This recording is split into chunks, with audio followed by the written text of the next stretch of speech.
Heart disease can affect anyone. It's called the #1 killer for a reason. You don't think it, you don't want it, but it can happen to you. You have to listen to your body. My name is Fabiola Giselle Garnett, and I'm a face of heart. I was born in Honduras, and I was adopted at the age of 3. I loved to dance. That was something I really enjoyed growing up, but I really struggled with those types of activity. I'm Kimberly, and I'm a stroke survivor. My mom has 5 girls. 4 of us are still hanging around each other. This is the sister who has the very big heart. I am Christy Sidler, and I am one of the faces of heart disease. In my late 20s and early 30s, I was living in San Francisco, and I became exceptionally physically fit and active. Things like rollerblading 50 miles from San Francisco to San Jose, oftentimes doing 100-mile bike rides. Figured that wasn't enough, so may as well train for a triathlon. When I was 13 years old, I went to a school that we had a 5K that everyone would do in the 5th and 6th grade year. I was practicing for this 5K with my teachers and with some of the students in my class, and it was at that point I completely fainted and I went into cardiac arrest. I woke up, I think like a week later in the hospital. I have a defibrillator that's been implanted, and here's your life. You have medications, you can't run, you can't do any physical activity, you can't dance. I was constantly working, like double shifts, at least 5, maybe 6 days out of the week. And maybe 7 days out of the week. 3 weeks prior, we were sitting at the dinner table, and she talked about the fact that she was tired. And she talked about this headache. So we kept saying, hey, Kim, you need to go to the doctor. This sounds like symptoms of a heart attack. So for 3 weeks, engaging with medical providers, nobody diagnosed or considered that she was having a stroke or a heart attack.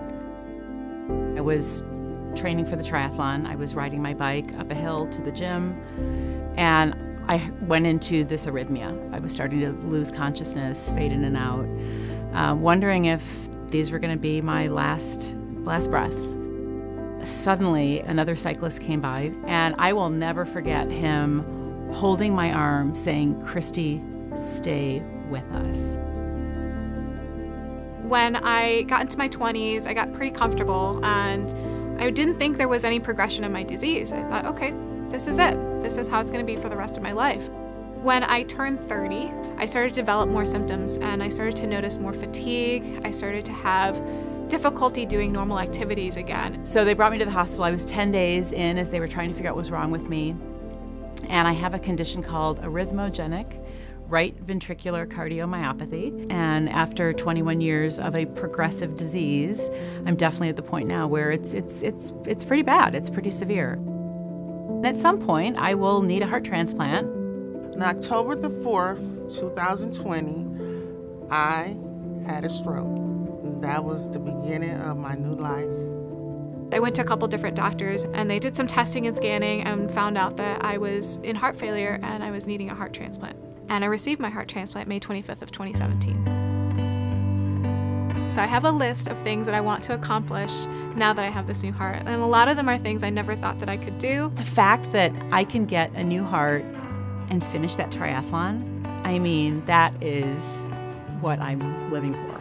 In my last day of cardiac rehab, they allowed me to run. And that was the first time I'd ran since I was 13 years old. I'm living my second chance right now, and that's really important to me.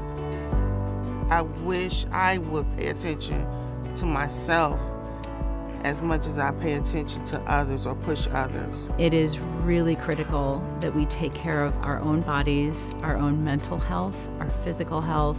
And so we can change our eating habits. We can stop smoking.